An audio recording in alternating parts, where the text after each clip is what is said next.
Oi, gente, sejam bem-vindos a mais um episódio do Talk Show da Nutrientes para a Vida. Estou aqui com dois convidados especiais, dois agrônomos, professor Mentem, que é professor sênior da Exalc USP e presidente do Conselho Científico Agrosustentável, e o Walter Casarim, que é coordenador geral da Nutrientes para a Vida.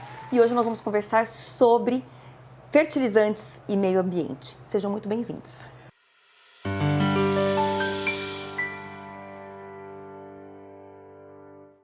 Obrigado. Da minha parte, eu fico muito feliz por estar do lado de um professor, né? Um ex-professor meu, que não existe nada de ex, é sempre um eterno professor. Né? E eu fico muito feliz de poder participar desse episódio também. E eu acho que eu vou aprender muito aqui também, e o pessoal de casa também. Professor Mentem, conta pra gente como é que nós vamos alimentar 10 bilhões de pessoas que nós vamos ter nesse planeta em 2050. Como nós otimizamos a produção agrícola? Eu estou preocupada com a fome mundial e com a nutrição da nossa população. Eu acho que esse é um grande desafio. E é um desafio que não é atual. Nós já passamos em diversos momentos da história da humanidade problemas seríssimos de falta de alimento e, com isso gerou uma série de conflitos, né? Tanto que a gente fala hoje que o agro é paz, né? Que pessoas de estômago vazio eles vão para a guerra, eles vão brigar. Então esse é um grande desafio. Por isso que, e com a restrição de novas áreas para a expansão da produção, nós temos que aumentar a produção via produtividade, via rendimento. Então nós precisamos fazer com que a mesma área produza cada vez mais e por muito tempo. Então isso é o típico exemplo da importância da sustentabilidade. Eu tenho que produzir no mesmo local, cada vez mais, para não ter que derrubar árvores e expandir a área de produção. Aumento da produção via aumento da produtividade. Professor Mentem, hoje a gente tem o desmatamento como assunto e uma preocupação muito importante para a nossa sociedade. Como que o senhor vê a relação do desmatamento com o uso de fertilizantes? Olha, o desmatamento só ocorre quando o agricultor quer aumentar a produção através do aumento da área cultivada. Usando fertilizante na medida certa, onde você vai conseguir aumentar a produção na mesma área, ele não precisa desmatar. Além disso, nós temos um código florestal extremamente rigoroso. O Brasil, o agricultor brasileiro, via de regra, respeita isso daí. E é importante a população saber que esse desmatamento que é tão propalado não é feito pelos agricultores de verdade, né? Os agricultores, usando fertilizante, usando boas práticas, eles não precisam derrubar uma árvore para produzir cada vez mais para atender a população urbana. Ou seja, o uso adequado dos fertilizantes e as boas práticas contribuem para a preservação do meio ambiente e, consequentemente, para a minimização do desmatamento. Perfeito, é isso mesmo. E é importante saber que a maior parte dos nossos agricultores estão seguindo essas práticas. É importante ter essa comunicação frequente para que os novos agricultores continuem seguindo essas mesmas regras, mas essa é uma verdade que deve ser divulgada para a nossa população. Perfeito. Bianca, você sabe que nesses últimos 40 anos a agricultura brasileira cresceu bastante no rendimento. Nós temos hoje produção numa mesma área de 2 a 3 culturas. Então, colhe-se soja, milho e tem uma outra cultura, às vezes, que também é colhida. Isso tudo, né, com a ajuda do fertilizante, a gente tem uma economia de florestas em torno de 150 milhões de hectares. Uau! Muito grande, Uau. é muito grande. É como se fosse a região sul, mas parte da sudeste sendo preservada. Isso por essa qualidade de manejo que o agricultor tem feito. Né? E às vezes isso não aparece. Né? Mas nós estamos aqui justamente para comunicar e para contar isso para todo mundo. Agora, um outro assunto importante dentro desse nosso tema é a erosão. Que a erosão, a qualidade da água e fertilizantes têm em associação? Bianca, cada vez que nós usamos o fertilizante, nós estamos repondo nutrientes para as plantas para que ela possa ter um crescimento adequado, dentro do seu potencial. Isso vai permitir com que ela consiga fechar o solo Tá? E quando ela fecha o solo, ela protege o solo contra a chuva, que vai incidir diretamente sobre o solo, desagregar esse solo e facilitar essa erosão. Então, o fertilizante contribui muito nisso daí. Além de estar produzindo mais planta, essa planta ela está incorporando esse CO2 que está na atmosfera, né? E que é tóxico, né? E isso faz com que nós vamos diminuir esse efeito estufa, né? Um outro efeito, né? Nós vamos diminuir também com que essa água, com que os nutrientes que estão no solo sejam lavados para aquelas águas de subsuperfície e vão atingir os rios. Entendi. Então, dentro de todo esse processo, nós estamos preservando esse ambiente, essa água, de maneira muito eficiente aqui no Brasil. Tanto que nós não temos problemas de nitrato em água. É muito baixíssimo os problemas de nitrato em água. Mas talvez a gente ainda tenha que evoluir bastante, né, professor, com relação à conservação de solos. Porque quando a gente olha um pouquinho para a água dos nossos rios, a gente vai ver que estão um pouco barrenta ainda. Isso é sinal de que erosão, né? Então, nós precisamos trabalhar um pouco mais dentro da conservação desse solo. Eu acho que é importante isso que ele falou. O grande problema da erosão é o solo descoberto, é o solo nu. Então, estando crescendo alguma coisa em cima do solo, nós estamos protegendo esse solo da erosão. E hoje, cada vez fica mais claro, por exemplo, que nós temos que cuidar das pastagens, que é onde nós temos amplas áreas degradadas, como se fosse uma cultura. Então, as pastagens também têm que ser adubadas corretamente, recuperadas, para que se evite a erosão, e com isso a gente tem a conservação do solo e conservação da água. A água que é produzida na zona rural e que vai servir para abastecer a população urbana. E hoje, o que nós temos de tecnologia nova para que aconteça tudo isso da melhor forma possível?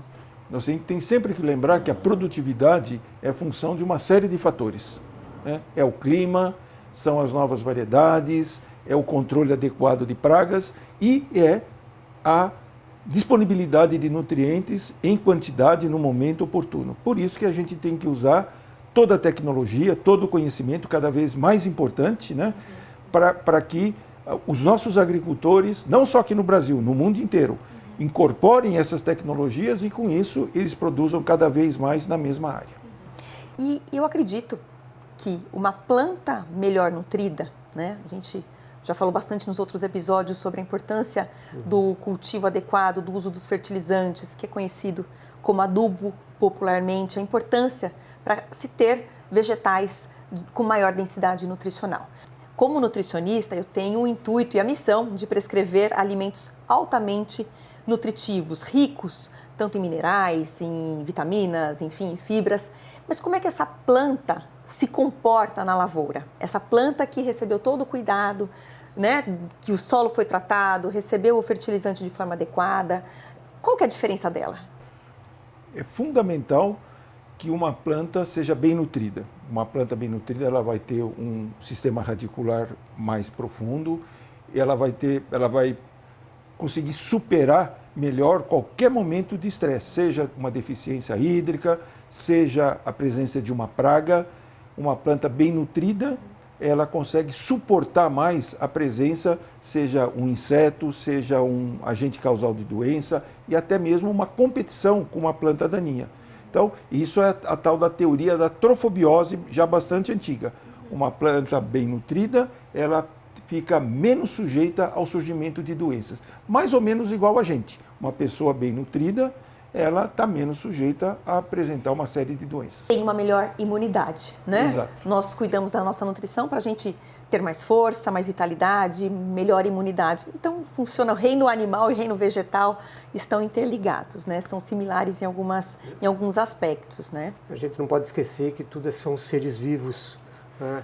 E todos eles dependem do fator nutricional para poder ter essa resistência maior. Né? E como você já me ensinou, a gente precisa cuidar do solo, nutrir o solo para nutrir nosso organismo, para nutrir a vida. Não é, Walter? É. Agora, uma pergunta que é muito polêmica. Eu estou com 2 grandes especialistas aqui, 2 agrônomos, referência. Fertilizantes e defensivos. é muito importante essa definição para resolver todas as dúvidas, todas as fake news. Fertilizante, Walter. Fertilizante é nutricional, é nutrientes, é alimento. Tá? Então, se vocês me permitirem a gente fazer uma comparação, eu posso entrar dentro de uma farmácia e comprar um alimento, um suplemento nutricional, que é o fertilizante, ou eu posso comprar um remédio que é para tratar de alguma doença, algum bactericida, alguma coisa do tipo, né? Então, nós estamos tratando de duas coisas que têm funções diferentes, mas que trabalham juntas para o bem da planta. Para a saúde. Né? Para a saúde da planta. Se eu tenho uma planta que ela está doente, eu preciso tratar dessa doença. Da mesma forma, se meu filho estiver doente, eu preciso tratar da doença do meu filho. E eu vou usar um remédio, né? Que seria o defensivo agrícola. E na nutrição humana, a gente previne e trata, né? Muitas vezes até mesmo com o mesmo nutriente. Por exemplo, professor Menten, qual é a definição de defensivo agrícola? Olha, defensivo agrícola ou pesticida ou agrotóxico são todos os produtos que são utilizados para o controle das pragas agrícolas. E quando eu estou falando em pragas agrícolas, eu estou falando nos insetos, nos ácaros, nos agentes causais de doença, que são os fungos, as bactérias, os vírus, nematóides e as plantas daninhas. Mas é importante a gente saber, quando eu falo em defensivo, eu estou falando tanto nos produtos químicos como nos produtos biológicos, que hoje nós também temos um grupo grande de produtos defensivos que são biológicos, que são fungos, que são bactérias, que são antagônicos aos agentes causais de doença e que causam doença, por exemplo, nos insetos. Então nós temos hoje um arsenal muito grande de produtos que são utilizados justamente para combater essas pragas, que no total ainda causam, apesar de toda a tecnologia que nós temos, 40% de danos na produção agrícola. 40% a menos da produção agrícola que poderia ser otimizado, aproveitado. Exato. Esses 40% eles são, entre aspas, aí, comidos, né, pelos insetos, pelos fungos, pelas bactérias e pela competição com as plantas daninhas. Existe muita questão sobre esse assunto, né? Então, o fertilizante, gente, é totalmente diferente de defensivo agrícola, mas são complementares na prática agrícola e desde que bem utilizados, de forma adequada, são bem-vindos para aumentar a produtividade e facilitar todo o processo de produção para que a gente tenha alimentos para a nossa população. Esse é um assunto muito polêmico, né? Mas eu acho que a gente esclareceu bem aqui essa diferença e a população em geral e até mesmo os profissionais da saúde têm dúvidas sobre isso.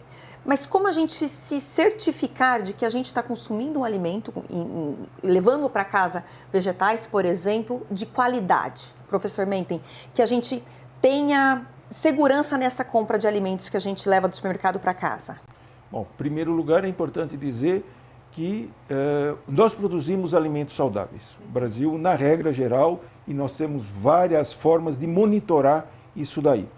Então, e os nossos agricultores, eles têm que usar o que nós chamamos das boas práticas agrícolas. Então, são uma série de procedimentos que um bom profissional vai utilizar para reduzir o máximo possível qualquer risco que a utilização de qualquer produto pode ter. No caso específico, que eu vou dar aqui o exemplo para vocês, no caso de defensivos, nós temos que usar, por exemplo, apenas produtos que estão registrados para aquele problema, para aquela praga, produtos que são desenvolvidos com muita tecnologia. Por exemplo, para se lançar um novo defensivo químico, uma empresa gasta 250 milhões de dólares.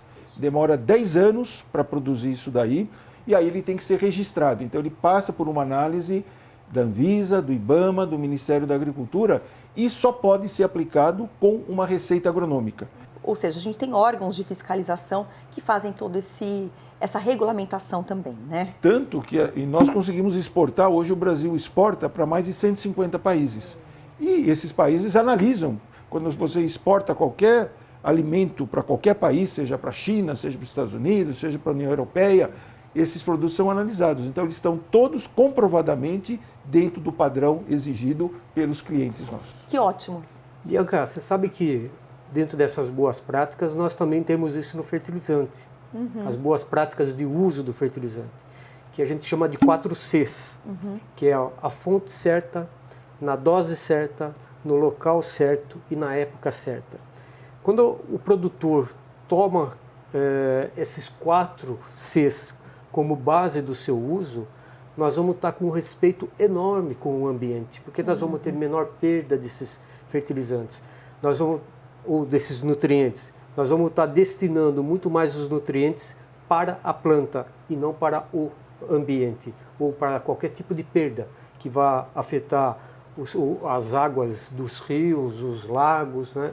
Então, as boas práticas, ela está tanto presente nos defensivos, como também muito forte no fertilizante. É fantástico conhecer um pouco da tecnologia agrícola empregada nas lavouras, na prática agrícola no Brasil. E isso é muito importante, todo mundo de casa, né, compartilhar, inclusive, essas informações, porque existem muitos mitos sobre a agricultura no Brasil. E eu quero agradecer, Walter, professor Menten, esse nosso bate-papo muito informativo, educativo e que as pessoas possam esclarecer suas dúvidas aqui acompanhando o nosso talk show. Não esqueçam de curtir, comentar e compartilhar com os seus amigos e familiares. E até o próximo!